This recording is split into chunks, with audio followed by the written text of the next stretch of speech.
أيها الذين آمنوا أطيعوا الله وأطيعوا الرسول وأولي الأمر منكم فإن تنازعتم في شيء فردوه إلى الله والرسول ذلك خير إن كنتم تؤمنون بالله واليوم الآخر ذلك خير وأحسن تأويلا۔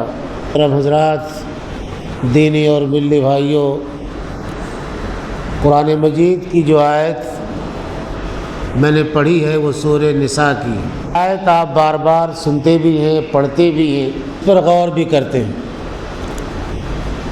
یہ آیت ہم مسلمانوں کے لیے بڑی خاص اہمیت رکھتی ہے۔ اس میں ہماری زندگی کے جو اصول بیان کیے گئے ہیں، اگر ان اصولوں کو ہم سمجھ لیں اور اپنی عملی زندگی میں انہیں برتنے لگیں تو ہماری زندگی بہت حد تک صحیح راستے پر آ سکتی۔ اللہ تعالیٰ نے فرمایا اہل ایمان کو خطاب کر کے، یعنی مسلمانوں کو براہ راست خطاب کیا اللہ تعالیٰ نے، اور یہ فرمایا کہ اے ایمان والوں، بات کہی جا رہی ہے ایمان والوں سے جو صاحب ایمان ہیں، جو اللہ اور اس کے رسول پر ایمان رکھتے ہیں۔ اطیعوا اللہ و اطیعوا الرسول، تم اللہ کی اطاعت کرو اور رسول کی اطاعت کرو۔ وہ اولی الامر منکم، اور اپنے میں سے ان لوگوں کی بھی اطاعت کرو جو تمہارے معاملات کے ذمہ دار ہیں۔ یہ معاملات خواہ دینی ہو یا دنیاوی، لیکن اگر اس کے بعد تمہارا آپس میں کوئی تنازع ہو جائے، اختلاف ہو جائے، تو پھر اللہ اور اس کے رسول کی طرف لوٹو، اور ایسا کرنا تمہارے حق میں بہتر ہے، انجام اور نتیجے کے لحاظ سے بھی اچھا ہے۔ بڑی سیدھی سیدھی بات کہی گئی ہے، اور جس انداز میں اللہ تعالیٰ نے یہ بات بیان فرمائی ہے، اس میں کوئی منطق نہیں ہے، کوئی فلسفہ نہیں ہے، کوئی پیچیدگی نہیں ہے کہ کسی مسلمان کے سامنے اس آیت کا ترجمہ کیا جائے اور وہ اسے سمجھ نہ سکے۔ اللہ کی اطاعت کرو، اللہ کی بات مانو، اللہ کی بات سنو، اور اللہ کی بات پر عمل کرو۔ اللہ کی بات ہمیں دنیا میں کہاں مل سکتی ہے اس وقت؟ صرف قرآن مجید میں۔ قرآن مجید اللہ تعالیٰ کا کلام ہے، اللہ تعالیٰ کی کتاب ہے۔ اللہ تعالیٰ نے اپنی تمام باتیں اپنی کتاب کے اندر بیان فرما دی۔ اب اللہ کی باتیں نہ توریت میں مل سکتی ہیں، نہ زبور میں مل جا سکتی ہیں، نہ انجیل میں مل سکتی ہیں، نہ اور دوسرے مذاہب کی مقدس اور مذہبی کتابیں مل سکتی ہیں، کیونکہ قرآن ہی کا بیان یہ ہے کہ جتنی بھی آسمانی کتابیں قرآن سے پہلے اتاری گئیں، ان کے ماننے والوں نے اپنی مرضی اور خواہش اس میں داخل کر دی اور کتاب کو کچھ سے کچھ بنا ڈالا، لہٰذا اب وہ ناقابل اعتبار ہیں، ان پر اعتبار نہیں کیا جا سکتا، اور نہ کسی بات کے بارے میں یہ کہا جا سکتا ہے کہ یہ اللہ تعالیٰ کی بات ہے۔ لہذا ایک مسلمان کو اللہ تعالیٰ نے حکم دیا کہ اللہ کی اطاعت کرے۔ اب قرآن مجید کی اطاعت کرنے کے لیے، قرآن مجید کی بات کو ماننے کے لیے یہ جاننا ضروری ہے کہ قرآن مجید میں ہے کیا۔ پہلا اسٹیج یا پہلا اسٹیپ، پہلا قدم جو ایک مسلمان کے لیے اللہ تعالیٰ نے اٹھانے کا حکم دیا کہ وہ قرآن مجید کی سنے۔ قرآن مجید میں کیا لکھا ہے، کیا باتیں اللہ تعالیٰ نے بیان فرمائی ہیں، عقیدے کے بارے میں کیا کہا ہے، عبادت کے بارے میں کیا کہا ہے، معاملات کے بارے میں کیا کہا ہے، لین دین، تجارت، نکاح، طلاق کے بارے میں کیا قوانین ہیں، اخلاق کے بارے میں کیا اصول و ضابطے قرآن مجید نے بیان کیے ہیں۔ یہ ساری باتیں قرآن کے حوالے سے جاننا اور سننا ایک مسلمان کے لیے ضروری ہے۔ اسی لیے کہا جاتا ہے، اور ایک مسلمان کا یہ معمول ہونا چاہیے کہ وہ قرآن مجید کو ضرور پڑھے، ترجمے کے ساتھ پڑھے۔ قرآن مجید کا کہیں درس ہو، قرآن مجید کی تعلیم کوئی دے رہا ہو تو وقت نکال کر کے اس کے اندر شامل اور شریک بھی ہو۔ اس سے یہ پتہ چلتا ہے کہ قرآن مجید کا علم، اس کی موٹی موٹی تعلیمات، اس کے بڑے بڑے قوانین ایک مسلمان کو ہر حال میں معلوم ہونے چاہیے۔ اگر وہ نہیں جانتا تو پھر اللہ تعالیٰ کی اطاعت کیسے کرے؟ وہ دنیا والوں کی طرح زندگی گزارے گا اور اپنے دل کو مطمئن رکھے گا کہ میں اللہ کی سنتا ہوں، اللہ کی بات مانتا ہوں، اس وجہ سے کہ میں مسلمان ہوں اور لا الہ الا اللہ محمد رسول اللہ پڑھتا ہوں۔ ایک مثال دوں آپ، اللہ تعالیٰ نے قرآن مجید میں رشوت لینے دینے، سود لینے دینے کو حرام قرار دیا۔ اب ایک مسلمان کو اگر یہ بات معلوم ہو کہ جس قرآن مجید کی بات ہمیں سننی ہے، ماننی ہے، اس قرآن مجید میں اللہ تعالیٰ نے رشوت کو اور سود کو حرام کیا ہے، اب اگر اسے علم ہے تو وہ اس حرام کے قریب نہیں جائے گا، لیکن اگر علم نہیں ہے تو غفلت اور نادانی میں پڑھ کر کے اس حرام کام کا وہ ارتکاب کر سکتا ہے۔ یہ علم ہوگا کیسے؟ اس کے دو طریقے ہیں، یا تو آدمی خود پڑھے، صاحب علم بنے، جو زبان اسے آتی ہے اس زبان میں قرآن مجید کا ترجمہ پڑھے، اور اگر یہ نہیں کر سکتا تو کسی صاحب علم کے درس میں شریک ہو یا اس کی صحبت اختیار کرے۔ یہی سے ایک بات اور سامنے آتی ہے کہ جو حضرات سماج و معاشرے میں قرآن مجید کی تعلیم دیتے ہیں یا قرآن مجید کی تبلیغ کرتے ہیں یا قرآن مجید کا درس دیتے ہیں، ان کی بڑی ذمہ داری عائد ہوتی ہے کہ وہ قرآن مجید کو قرآن مجید کی طرح سے سنائیں۔ جو باتیں واقعی اللہ تعالیٰ نے قرآن مجید میں بیان کی ہیں وہی باتیں پبلک کو سنائیں، نہ ہی کہ قرآن مجید ہم نے کھول لیا، 4 آیتوں کا ترجمہ کر دیا، ہمارے عقیدت مند سامنے بیٹھے ہوئے ہیں، قرآن مجید ہمارے سامنے کھلا ہوا ہے اور ہم کہانیاں سنا رہے ہیں۔ کہانیاں کیسے سناتے ہیں بتاؤں آپ کو۔ ایک صاحب نے بڑی ذمہ داری کے ساتھ مجھے بتایا، کئی سال ہو گئے، پرانے زمانے کی بات، 10-20 سال کی بات ہو گئی، کہ ایک بڑے عالم دین علی گڑھ کے درس دے رہے ہیں، صبح صبح دور دور سے لوگ ان کے درس میں شریک ہوتے ہیں، مصافحہ کرتے ہیں، عقیدت و محبت کا اظہار کرتے ہیں۔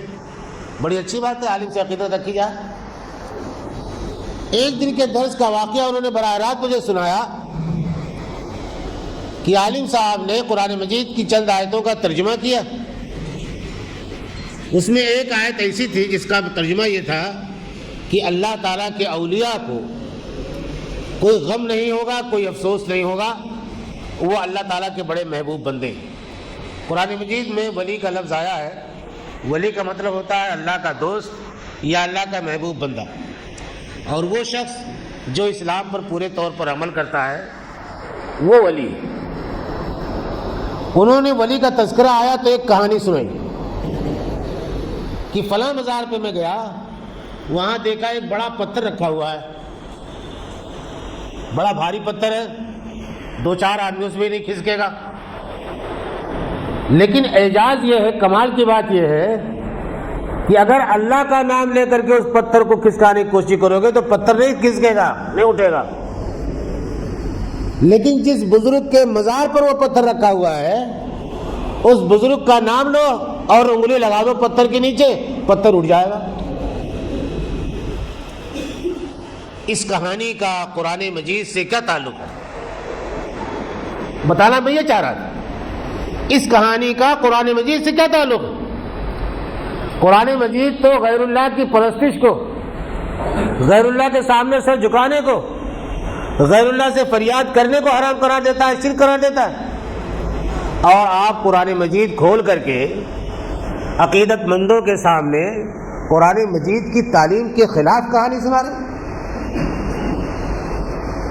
یہ ذمہ داری علماء کی ہے کہ جب وہ حدیث شریف کا درس دے رہے ہوں، فقہ کے مسائل بیان کر رہے ہوں، یا قرآن مجید کا ترجمہ اس کی تفسیر کر رہے ہوں تو اپنے آپ پر قابو رکھیں.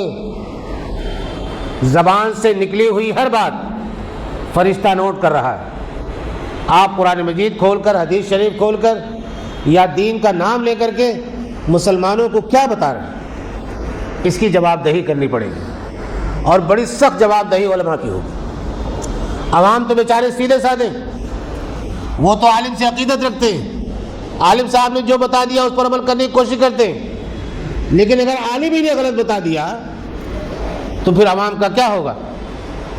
ہمارے سماج میں بہت سارے مسائل ایسے جس کی وجہ سے نہ صرف اسلام بدنام ہوا، بلکہ آج بھی طرح طرح کے لوگ، وہ لوگ جن کی کوئی کل سیدھی نہیں ہے، وہ اسلام پر انگلی اٹھاتے ہیں. ایک صاحب نے وہ واقعہ سنایا کہ سید عبداللہ بخاری جہاں کبھی علی گڑھ تشریف لائے، کوئی مسئلہ آیا،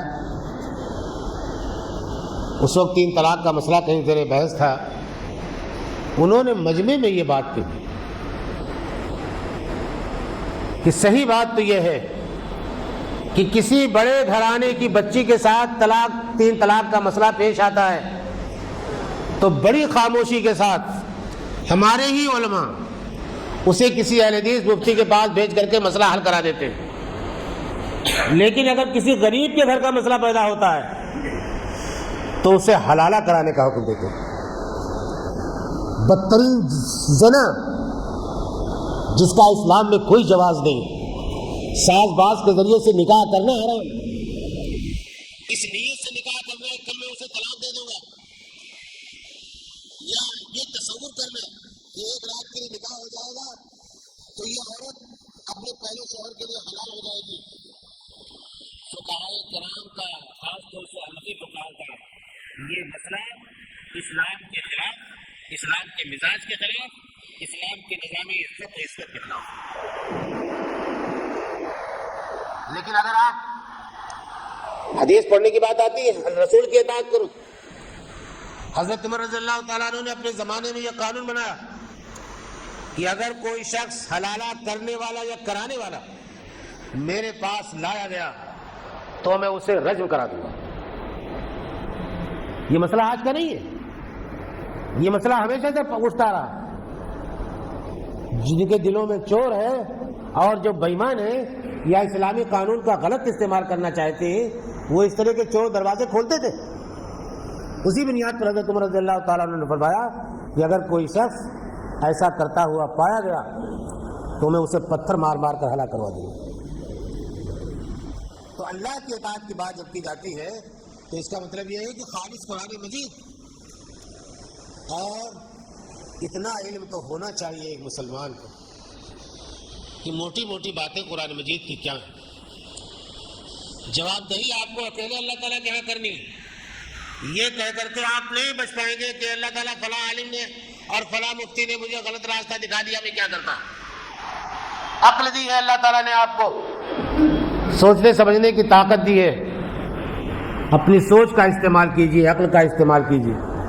جب یہ کہا جاتا ہے کہ اللہ اور اس کے رسول کی اطاعت کرو تو اس میں تقلید کہاں سے آ جاتی ہے؟ قرآن مجید میں جو صاف بات لکھی ہوئی اسے مانو، حدیث شریف میں جو صاف بات لکھی ہوئی اسے مانو. رسول کی اطاعت کرنے کا مطلب یہ ہے کہ رسول کی احادیث، رسول کے فرامین، رسول کے اقوال اور افعال کو پڑھا جائے، سمجھا جائے اور ان پر عمل کیا جائے. نبی اکرم صلی اللہ علیہ وسلم نے نمازیں کیسے پڑھی ہیں؟ محدثین نے اپنی ہر کتاب میں نماز کا چیپٹر لکھا ہے. وضو بنانے سے لے کر کے سلام پھیرنے اور سلام پھیرنے کے بعد ذکر و اذکار کرنے تک کے سارے مسائل ایک ایک کر کے بیان کیے گئے. اگر واقعی آپ کے اندر اخلاص ہے تو آپ کہیے اپنے کسی عالم سے کہ بخاری شریف کے نماز کا چیپٹر یا مسلم کا نماز کا چیپٹر یا ابو داؤد، ترمذی، نسائی، ابن ماجہ سے نماز کا چیپٹر پڑھ کر کے آپ کو سنا دیں. زندگیاں گزر جاتی ہیں اور ہمیں کبھی کسی حدیث کی کتاب سے کتاب الصلاۃ سننے کی توفیق نہیں ملتی. الجھتے رہتے ہیں، یہ غلط ہو گیا، وہ صحیح ہو گیا، فلاں غلط کر رہا ہے، فلاں صحیح کر رہا ہے. اسی میں ساری انرجی ضائع ہو رہے. میں تو کبھی کبھی سوچتا ہوں کہ کیا اللہ تعالیٰ نے اس لیے ہمیں پیدا کیا تھا کہ پوری زندگی ہماری نماز کے مسائل صحیح کرنے میں ختم ہو جائے, اس سے آگے ہم نہ بڑھ سکے؟ حدیثیں موجود ہیں. لیکن کیا کہوں, ہمارے عوام کی غفلت اور کوتاہی ہے.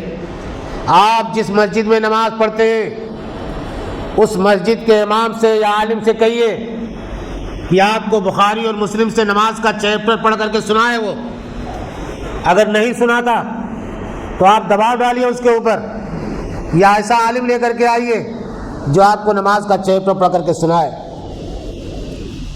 یہاں جانتے ہیں آپ کو کیا پیچیدگی پیدا ہوگی؟ ارے یہ تو حدیثیں شافعی مسلک کی, حدیثیں حنفی شافعی مالکی حنبلی نہیں ہوتی. حدیثیں اللہ کے نبی صلی اللہ علیہ وسلم کی باتیں ہوتی ہیں. یہ سارے ائمہ تو بعد میں پیدا ہوئی ہے, ان کا مسلک سے کیا لینا دینا حدیث کا؟ بڑی ہنسی آتی ہے کبھی کبھی جب اس قسم کی باتیں کتابوں میں پڑھنے کو ملتی ہیں. مولانا زکریا رحمۃ اللہ علیہ نے اپنی تبلیغی نصاب میں فضائل اعمال میں نماز والے چیپٹر میں ایک واقعہ بیان کیا. دو صحابہ کرام کو اللہ کے نبی صلی اللہ علیہ وسلم نے حکم دیا کہ جاؤ سرحد پر نگرانی کرو. چنانچہ وہ سرحد پر نگرانی کرنے کے لیے جب گئے تو ایک صاحب نے کہا کہ میں وضو کر کے نماز پڑھنے کے لیے کھڑا ہوتا ہوں, نگرانی کرتا رہوں گا, تم سو جاؤ. ایک صحابی سو گئے, ایک صحابی نماز پڑھتے رہے. حالت نماز میں انہیں تیر آ کر لگے دشمن کے, خون بہتا رہا, انہوں نے نیت نہیں توڑی, نماز پوری کی. کرانے کی آواز جب سنی سوئے ہوئے ساتھی نے وہ بیدار ہوئے اور حالت دیکھی ان کی زخموں پر مرہم پٹی کی. اب ایک مسئلہ کھڑا ہو گیا ہے.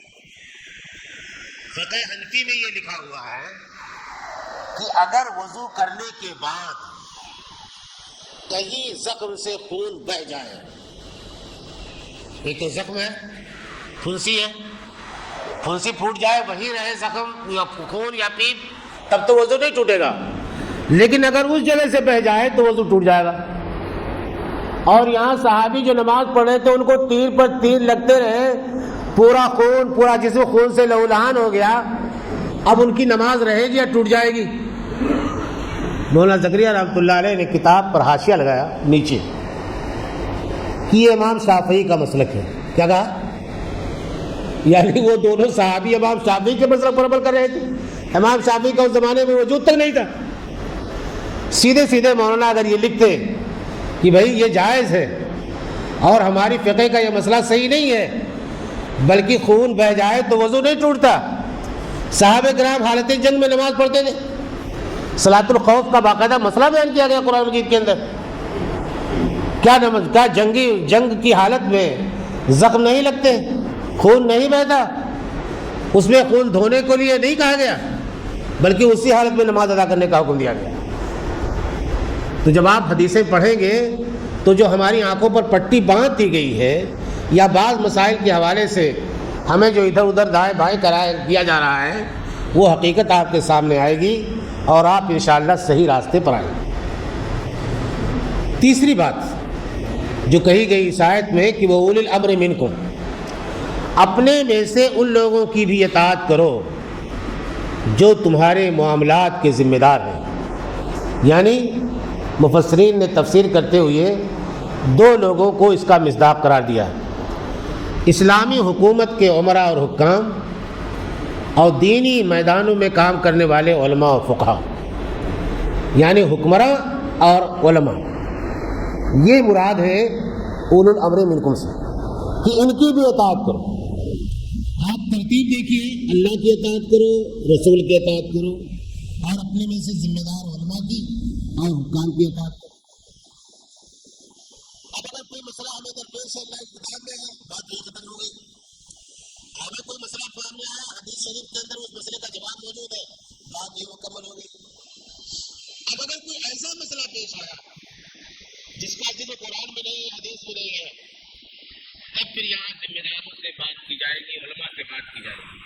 مثال دوں آپ کو, اللہ کے نبی کے زمانے میں ایسی تصویر نہیں ملتی کہ ایک نماز، ایک ہی نماز کے یا عید کا خطبہ ایک عیدگاہ میں یا ایک ہی مسجد میں 2 مرتبہ 3 مرتبہ دیا گیا۔ نیا مسئلہ کیا ہوتا ہے وہ سمجھاتا ہوں۔ قرآن مجید میں اس کا ذکر نہیں، حدیث شریف میں اس کا ذکر نہیں۔ اب آج کے علماء سے اس سلسلے میں پوچھا جائے گا کہ جب ہماری حکومتوں نے سڑکوں پر نماز پڑھنے سے منع کر دیا، آبادی بڑھ جانے کی وجہ سے مسجدیں چھوٹی ہو گئی، عیدگاہ چھوٹی پڑ گئی، تو کیا 2 مرتبہ 3 مرتبہ جمعے کی نماز یا عید کی نماز پڑھی جا سکتی ہے الگ الگ خطبوں کے ساتھ؟ نہیں پڑھی جا سکتی۔ علماء نے آج کے فتویٰ دیا کہ ایسا کیا جا سکتا ہے۔ جب ایسا کیا جا سکتا ہے تو ایسی صورت میں علماء کی بات ماننی ضروری ہے۔ اب اگر کوئی یہ سوچ کرے کہ نہیں، جمعے میں اگر دوسرا خطبہ ہو رہا ہو یا عیدگاہ میں دوسرا خطبہ پڑھایا جا رہا ہو تو میں نہیں شریک ہو سکتا۔ پہلا مجھے ملا نہیں، جب پہلا تمہیں ملا نہیں تو دوسرے میں شامل ہونا تمہارے لیے ضروری ہے۔ تو بہرحال یہ ایک نیا مسئلہ ہے، اس سلسلے میں علماء نے جو فتوے دیے ہیں اس کو ماننا ہمارے لیے ضروری ہے۔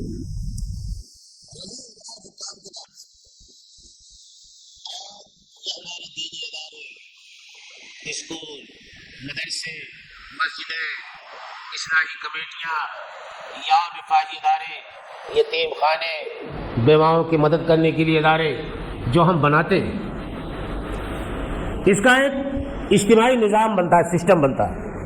اس کا صدر بنایا جاتا ہے، سیکریٹری بنایا جاتا ہے، خادم بنایا جاتا ہے، محاسب بنایا جاتا ہے، ممبران بنائے جاتے ہیں۔ ایک اجتماعیت ہوتی، اس اجتماعیت کے فیصلے کو ماننا اور اس کے فیصلے کو نافذ کرنا تمام متعلقین کے لیے ضروری ہے۔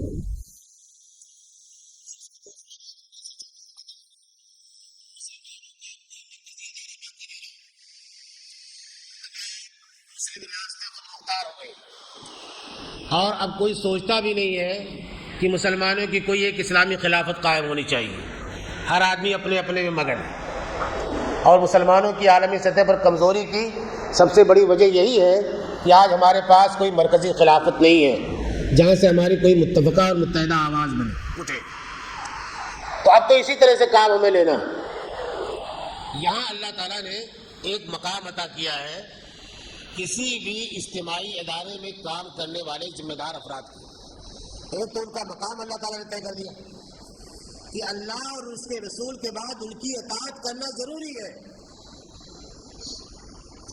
اس بات کو سمجھانا چاہتا ہوں، اللہ تعالیٰ نے اپنے بعد، اپنے رسول کے بعد امت کے ان لوگوں کو مقام دیا ہے جو امت کے معاملات کے کسی بھی لحاظ سے ذمہ دار بنائے گئے، کیونکہ جواب نہیں ان کی۔ اگر وہ نیت ان کی خراب ہے، کچھ اور سوچتے ہیں، غلط سوچتے ہیں، زبان سے کچھ اور کہتے ہیں، تو اس کے ذمہ دار وہ، اور ان سے اس کا محاسبہ اللہ تعالیٰ قیامت کے دن دے گا، حساب لے گا۔ جب تک واضح طور پر کوئی برائی سامنے نہیں آتی تب تک کسی کمیٹی کی یا کسی صدر کی، کسی ناظم کی، کسی متولی کی سے اختلاف یہ ہمارے درمیان فساد پیدا کرے گا، اور آج اسی فساد کا ہم شکار ہیں۔ قرآن میں اللہ تک کے نبی صلی اللہ علیہ وسلم نے ایک اصول بیان فرمایا تھا، وہ اصول بھی ہم نے نظر انداز کیا کہ ابو ذر رضی اللہ تعالیٰ عنہ، عہدے طلب مت کرنا، کیونکہ عہدے اگر طلب کرو گے تو اکیلے چھوڑ دیے جاؤ گے، لیکن اگر عہدہ بلا کر کے دیا جائے مسلمانوں کی طرف سے تو اسے قبول کر لو، اور پھر اللہ تعالیٰ کی مدد تمہارے شامل حال ہو۔ تو جب کمیٹی کا انتخاب ہوتا ہے، ہم کرتے ہیں، تو اس انتخاب میں تمام لوگوں کی شمولیت ہوتی، سبھی لوگ ووٹنگ کرتے ہیں اور اپنا اعتماد ظاہر کرتے ہیں ایک آدمی پر۔ جب ہم نے اعتماد کر لیا تو پھر ہمیں اس پر عمل کرنا چاہیے، اور اگر ہم نہیں عمل کریں گے اس پر تو ہمارا کوئی دینی ادارہ محفوظ نہیں رہے گا۔ میں دینی مدرسے سے پڑھا ہوا ہوں، تعلق رکھتا ہوں، بہت سارے مدارس سے تعلق بھی ہے، بہت سارے مدارس پہ ہمارے دوست احباب پڑھاتے بھی ہیں۔ یہ دیکھ کر کے افسوس ہوتا ہے، اتنا انتشار، اتنا اختلاف، کبھی انتظامیہ میں، اساتذہ کے اندر باہم، اور اساتذہ سے انتظامیہ کا اختلاف، تنخواہ بڑھانے اور کم کرنے کے مسائل کا اختلاف، جس مقصد کے لیے مدرسے قائم تھے کہ نونہالوں کی تربیت، بچوں کو آگے بڑھانا، اس کی طرف توجہ کم۔ آپ ذرا سوچئے، ذہانت اللہ تعالیٰ کی عطا کردہ ہے۔ ذہانت کسی امیر غریب کو نہیں دیکھتی۔ ذہانت ایک غریب بچے کے اندر پیدا بھی ہو سکتی ہے، ذہانت ایک کالج کے بچے کے اندر جس طرح سے ہوتی ہے، ایک مدرسے کے اندر بھی بچے کے اندر بھی ذہانت ہوتی ہے۔ میں اپنے اساتذہ دوست جو ہیں ان سے کہتا ہوں کہ مدرسے میں اگر 10 بچے ذہین ہیں تو انہیں خاص وقت دو، انہیں آگے بڑھاؤ، انہیں راستہ دکھاؤ۔ آج ایسے ذہین بچوں کی ہمیں ضرورت ہے، لیکن اگر آپ نے ان ذہین بچوں پر توجہ نہ دی تو بری صحبت میں گر کر کے برباد ہو جائیں گے، اپنے ماں باپ کے خوابوں کی تعبیر بھی نہیں ثابت ہوں گے، اور جو امت نے ان سے توقعات وابستہ کی ہیں وہ توقعات بھی پوری نہیں۔ ایک بہت اہم چیز، اور اس کے لیے پوری امت کو لگنا پڑے گا، چاہے وہ جدید تعلیم ہو، چاہے قدیم تعلیم ہو، دینی تعلیم ہو، دنیاوی تعلیم ہو، عصری تعلیم ہو، اس کے لیے مسلمانوں کو اجتماعی طور پر کوشش کرنی پڑے گی۔ ہمارے علی گڑھ میں بہت سارے اسکول قائم ہیں، مسلمانوں نے چندہ کر کے یا اپنے پیسے خرچ کر کے کالج قائم کیے، علی گڑھ پبلک اسکول، ذاکر حسین کالج، اقرا پبلک اسکول، برہان پبلک اسکول، نون کون سے اسکول، لیکن یہ سارے اسکول مل کر آج وہ کوالٹی نہیں دے رہے جو کوالٹی بچوں کے اندر لیڈی فاطمہ کے اندر یا ایک دوسرے اسکول میں جو اسی طرح سے گنا قائم ہے اس کے اندر سے پیدا ہو رہی ہے۔ کیوں؟ کس چیز کی کمی؟ پیسے اتنے خرچ ہو رہے ہیں۔ شہر کے جو بچے اسلامک اسکول میں جاتے ہیں، مجھے پتا ہے کہ وہاں کتنی زبردست فیس لی جاتی۔ یہاں کا تاجر ایک مسلمان اسلام کے نام پر یا اسلامی اسکول ہے، وہ جدید تعلیم کے ساتھ ساتھ ہمارا بچہ اسلامیات بھی پڑھے گا، قرآن بھی پڑھے گا، اس دینی جذبے کے تحت اپنے بچے کو شہر سے لے کر کے وہاں بھیجتا ہے اور ٹرانسپورٹ کا اچھا خاصا خرچہ اٹھاتا ہے۔ لیکن اگر اسکول غیر ذمہ داری کا ثبوت دے اور بچوں کو اس انداز میں تربیت نہ دے جس انداز میں اسے تربیت دینی چاہیے، تو یہ فساد نہیں ہے تو کیا ہے؟ تو ہر شخص، اللہ کے نبی صلی اللہ علیہ وسلم نے فرمایا تھا ایک حدیث میں، الا کلکم راعٍ وکلکم مسئول عن رعیتہ، یاد رکھو تم میں سے ہر شخص ذمہ دار ہے اور ہر شخص سے اس کی ذمہ داری کے بارے میں سوال کیا جائے گا۔ آپ نے شروع سے لے کر کے اخیر تک، بیوی گھر کی ذمہ دار ہے، شوہر اپنے بچوں کا ذمہ دار ہے، حاکم جو ہے رعیت کا ذمہ دار ہے، عالم جو ہے ظاہر بات ہے کہ اپنے سے عقیدت رکھنے والے یا اپنے پاس رہنے والے عوام کے ذمہ دار ہے، ان کی صحیح رہنمائی کرنا یہ ہماری ضرورت ہے۔ اور یہ قرآن مجید کا حکم ہے۔ قرآن مجید کی اس آیت پر اگر اس پہلو سے آپ غور کریں گے تو آپ کو پتہ چلے گا کہ امت کے تمام چھوٹے بڑے اداروں کے جو ذمہ دار ہیں ان کی شرعی حیثیت کیا ہے اور ان کے ساتھ ہمارے معاملات کیا ہونے چاہیے۔ اگر ہم اپنے اجتماعی اداروں کو درست رکھنا چاہتے ہیں تو ہمیں قرآن مجید کی اس آیت پر بار بار غور کرتے رہنا چاہیے۔ اللہ تعالیٰ سے دعا یہ ہے کہ ہمیں صحیح اسلام کو سمجھنے اور اس پر عمل کرنے کی توفیق عطا فرمائے۔ وآخر دعوانا الحمدللہ رب العالمین۔